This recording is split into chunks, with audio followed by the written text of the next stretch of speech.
Welcome to another Inside Lyme Podcast. You are listening to a show dedicated to discussing actual cases.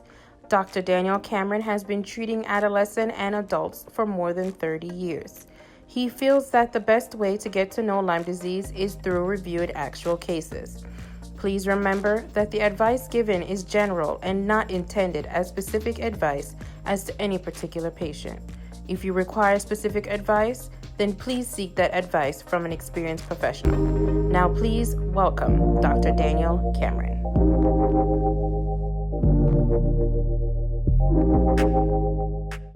Welcome to an Inside Lyme case study. I'm Dr. Daniel Cameron.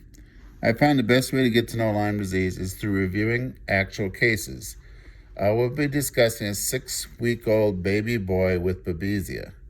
This case was described in the journal Pediatrics, written by Handel and colleagues in 2019.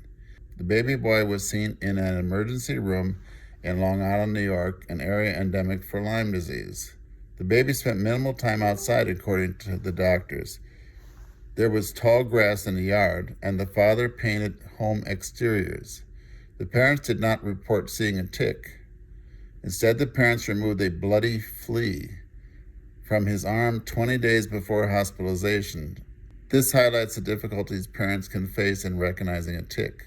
The baby boy was irritable, throwing up, not eating well, and had a temperature of 101.1 degree Fahrenheit.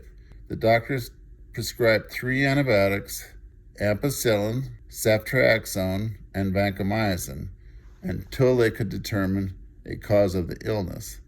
The baby boy was transferred to a second hospital. The blood test again showed anemia and a low platelet count.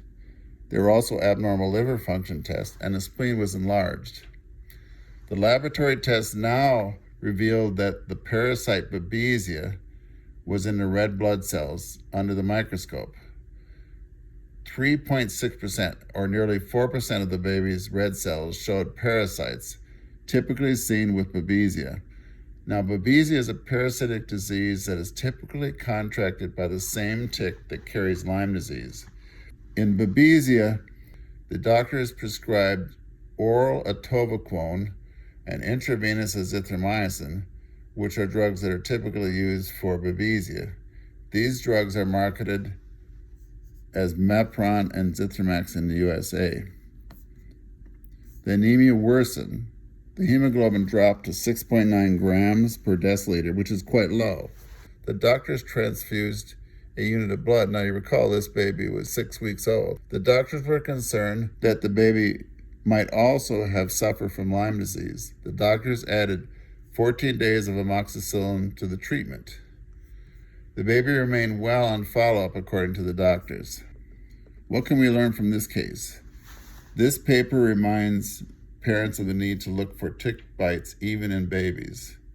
Babies can be infected with a tick-borne infection, even with little outdoor exposure. It can be difficult to determine if a baby has Babesia. The baby was not diagnosed with Babesia until transferred to a second hospital, and then only because parasites were seen in the blood under the microscope. It can be difficult to be sure a baby does not suffer from Lyme disease. In this case, the doctors elected to treat the baby with amoxicillin in case there was a co-infection. I might have continued azithromycin rather than add amoxicillin, as azithromycin has been effective in Lyme disease. The problem would have been if doctors had considered Ehrlichia and anaplasmosis, because these infections require doxycycline, and I'll explain more about that later. What questions does this case raise? Would it have been helpful if the parents had recognized the bloody flea as a tick? Would the doctor have recognized Babesia if the parasite was not seen in the red cells under the microscope at the second hospital? What if the baby girl had evidence of Ehrlichia or anaplasmosis? If so, the doctor would have had to consider doxycycline. Doctors have been reluctant to prescribe doxycycline in young children, as the medication may discolor the teeth. The age at which doctors are uncomfortable prescribing doxycycline has dropped to 8 years of age, but this was a 6-week-old baby. The CDC has notified doctors that 2 weeks of doxycycline is safe in all children for up to 2 weeks, but I don't think we've heard the last of this discussion. What is the best combination of treatment and length of treatment to prevent long-term complications in children?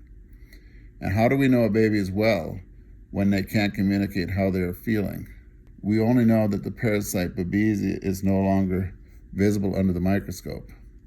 In my practice, each individual requires a careful assessment. That's why I order a broad range of tests, including blood counts, liver and kidney functions, thyroid function, lupus, rheumatoid arthritis. I order tests for tick-borne infections if needed. And finally, I arrange consultations with specialists as needed, such as neurologists, rheumatologists, and ophthalmologists. Many patients are complex, as highlighted in this Inside Lyme podcast series. We need more doctors with skills diagnosing and treating Babesia in children. We could use a reliable test to determine who has Babesia and a test to be sure Babesia has resolved. We need to determine the best course of treatment for babies. We hope that if a professional sees a baby, that they can use this case to remind them to look for a Babesia and to treat accordingly. We also need to give doctors the freedom to treat these difficult cases without undue interference by colleagues, insurance companies, medical societies, and medical boards.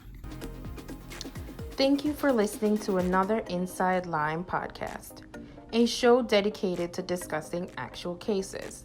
Keep in mind, the notes for this episode and all episodes can be found on our website at danielcameronmd.com. Sign up for our newsletter to keep up with our cases. As always, it is your likes, comments, and shares that help spread the word about this podcast and our work. If you can, please leave a review on iTunes or wherever else you get your podcasts. Until next time on Inside Lyme.